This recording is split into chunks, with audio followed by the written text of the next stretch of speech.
land was originally sold to Nirah, it was for just a couple of pounds. When I spoke to Cllr Richard Stay, I wanted to know if it was right that £3 million of public money had gone into the project.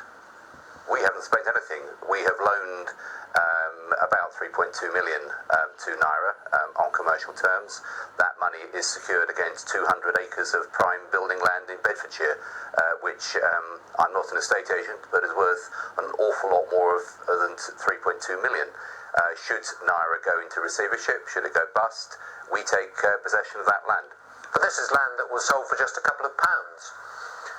Well, if you can find land in Bedfordshire of 200 acres worth a couple of pounds, I'd love to come with you. Was this worth a punt? Absolutely it was. It's an iconic scheme. I'm delighted we got involved with it, but whether it happens or not is out of our hands. Iconic scheme which nobody is going to invest in? Well, that may well be a point of view. I don't agree with it. If it doesn't happen, our public purse is protected, but if it does happen, this is exactly the sort of thing that local authorities and the development agency ought to be looking for.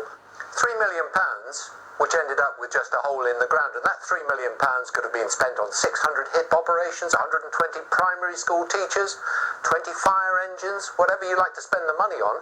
It's just sitting in somebody else's bank account. Well, the RDA, the Regional Development Agency, was set up exactly for this purpose of supporting schemes that wouldn't necessarily attract commercial backing immediately. But this hasn't been spent, it's been loaned.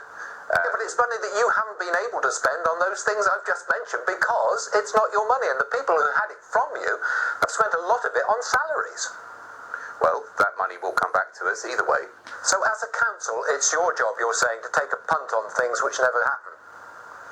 No, that's not what I said. What I said was that it's our job to create employment and job opportunities. But this isn't creating job opportunities, this is just putting money in the back pocket of the directors. Nobody's got a job out of this.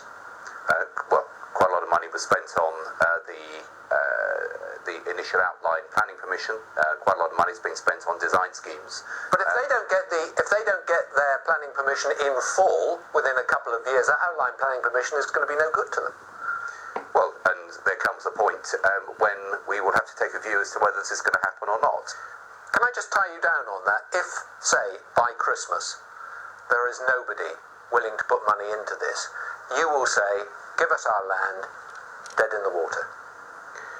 I think that would be a reasonable position to adopt. So that's a yes, is it? Well, it's not entirely my decision. I will have considerable influence over as to what happens with that as the League member, elected member for this particular project. But I think it would be reasonable to say that if we've made no significant progress and we're no further forward, I think it would be difficult to justify carrying on beyond Christmas, yes. Mr. Stay, thank you very much. Thank you. And I'll have more on that story on this weekend's Sunday Politics programme. It's on BBC One at midday.